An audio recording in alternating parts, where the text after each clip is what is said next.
I got to tell you, I am really excited about our next guest. I hope I don't go all fanboy here, but I'm such a huge fan of Bill Tush and what he did first at WTBS in Atlanta, the Superstation, then at CNN. He joins us now. Bill, how are you doing today? Oh, Dave, thank you very much. My God, I'm blushing here.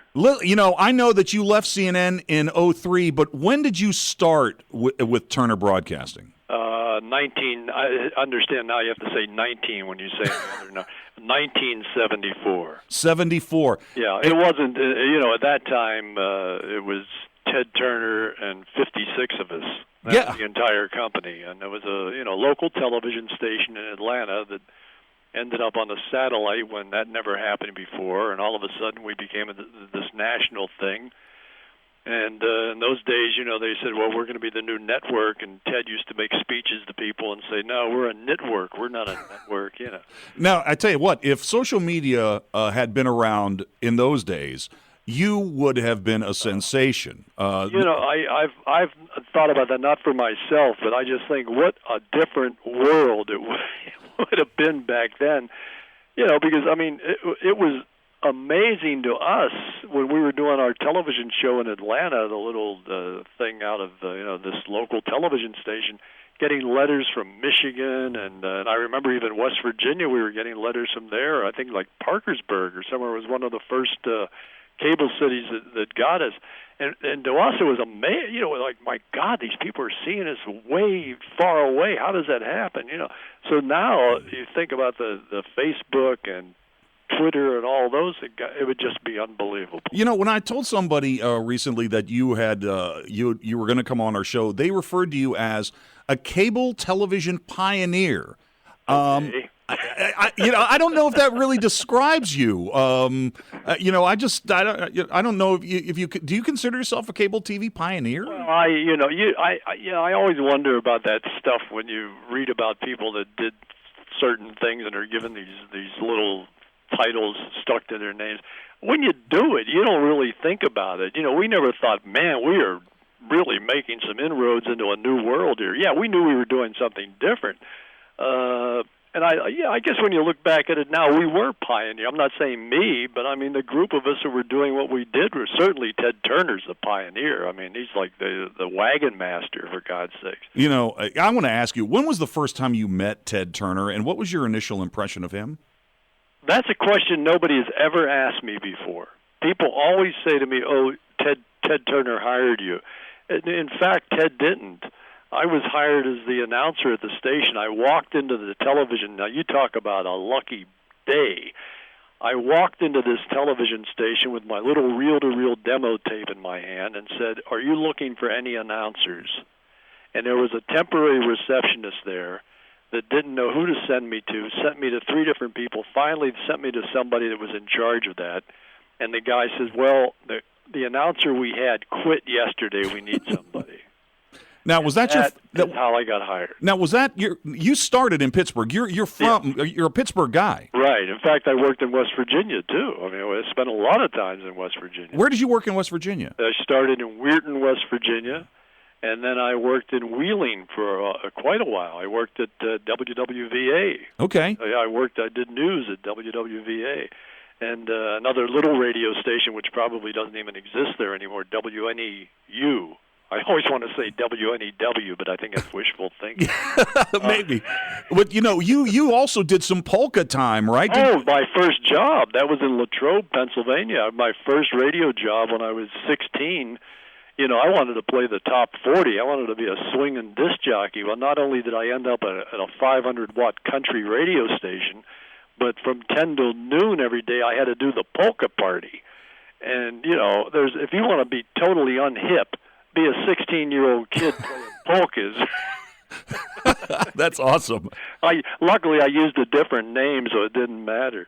But back to Ted. I was there about 2 or 3 weeks, and one day I heard somebody down the hall. I was talking to somebody in their office, and I heard this voice down the hall. I heard wow, wow, wow, wow, just like that. Literally, that's the way it sounded.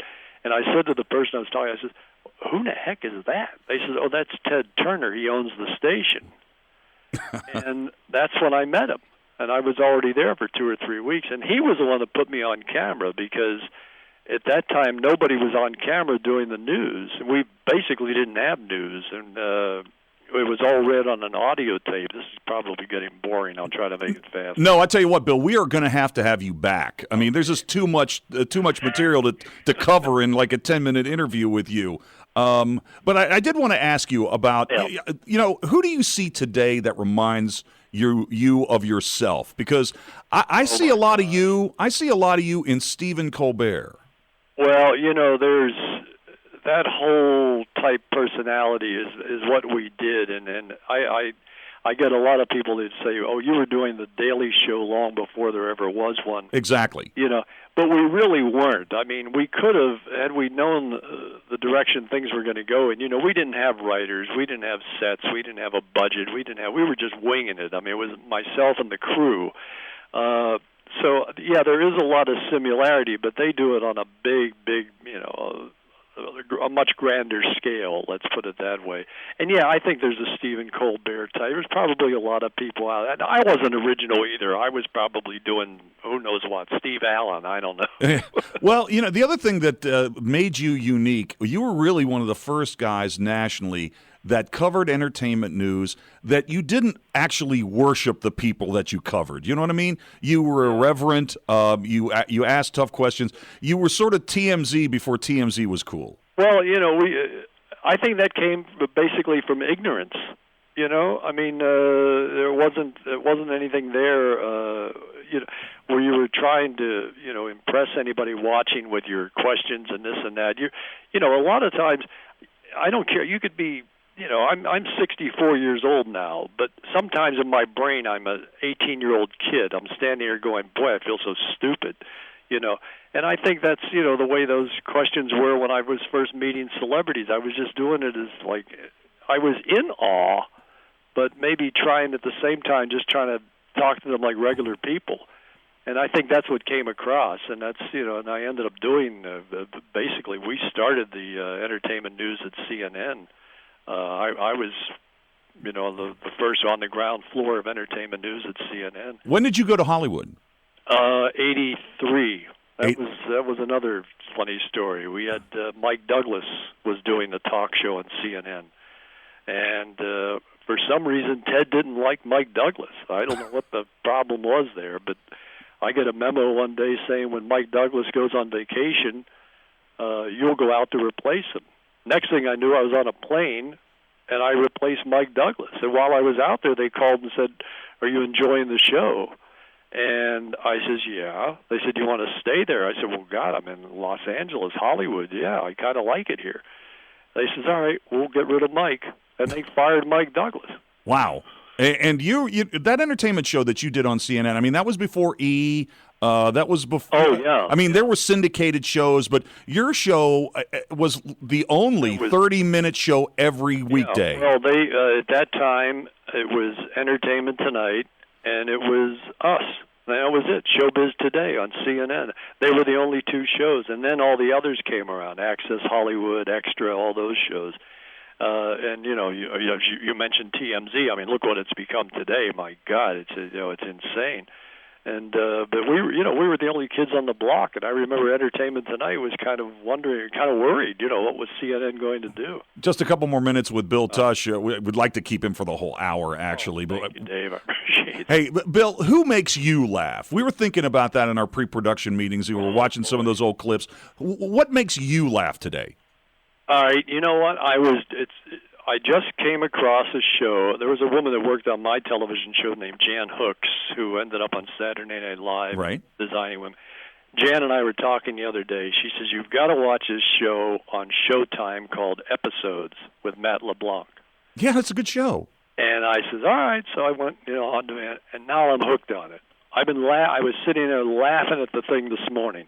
That made me laugh a lot. There was a show, Showtime also does a program called Shameless, which is from the British television show Shameless. I got hooked on the British show. I watched that. I watched all 9 seasons of it. I love that show, and it makes me laugh. But what really makes me laugh are the old-time comedians. I mean, I still laugh at, the Groucho Marx stuff, a lot of the old sitcoms from the 50s. I mean, cornball stuff. It just makes me laugh. You know what, Bill, you are missed. Well, thank you. You are definitely missed. And 25 years at Turner, one of the things I think of when I think about you is when I was in local television, I would get home at midnight, 1 o'clock or whatever, and would stay up, and I would see the beginning of your 3 a.m. show. Right. And how long was that show on the air? That was on about 4.5 years. That was the very beginning of the whole. That was on before the satellites. We were doing the show at 3 o'clock in the morning. Right. And it was a news show, but again, it goes back to Ted. Ted didn't want to have news on the air, and he didn't care about it at all. So it became a comedy news show. That's where the similarity between the Daily Show comes in. And so we would just do this thing in the middle of the night. Well, we recorded at like 11 o'clock at night. Whatever crew member happened to be around became part of the act. And then one thing led to another. It got sillier and sillier, and then it started developing this cult following everywhere. And then we went on satellite, and the sales department was freaking out because they were saying, God, everybody's going to be laughing at us around the country, seeing this is our news. Well, all of a sudden, it became a big favorite. And I said to somebody recently, I said, it just dawned on me 30 years later. I said, I'm probably the only guy that ever had a television show that was relatively successful that never had a sponsor. Oh, is that right? I didn't realize that. Never had a sponsor. Nobody ever thought to sell the darn thing. The sales department wouldn't sell it. They didn't want to go out and try to push this goofy news show. Bill, we have to wrap this, but listen, I enjoyed it. If you obviously CNN is kind of rudderless again, yeah. And they're reinventing themselves again. Jeff Zucker's over there now. If you, after being there for so many years, if you had advice that unsolicited advice to give CNN about how they could get back on top, what would it be? Change, get some personality. I've always said about CNN that I would literally tell people there. I said, it would be like if Henry Ford never listened to his son and do the Model A and says, no, we do the Model T and it's a great seller. Henry Ford would have gone out of business in the 1930s. And that's what CNN still walks around thinking they were the first ones on the block. We're CNN. And that doesn't work anymore. There's too much competition out there. And how do you get the personalities? I don't have an answer to that. But I think that's the only way you can do it. The days of just talking heads is over with. Bill, it has been awesome having you on the show. We are going to have you back. In fact, we're going to send Dave, anytime. We're going to send you a plane, and we need you to co-host this program every day. Oh man, I'll be there. What city are you in? We're in Charleston, West Virginia. Oh, great town. I'll come to that one. All right, thank you, Bill. All right, Dave. Thank you. I really did enjoy it. All right, Bill Tush. I tell you what, that's one that's we're going to keep that one. That was a good one. All right, that was awesome, Bill Tush. This is Metro News Hotline. Ask Dave is next. Metro News is the voice of West Virginia. What's the premier news and sports information website in West Virginia? WVMetronews.com.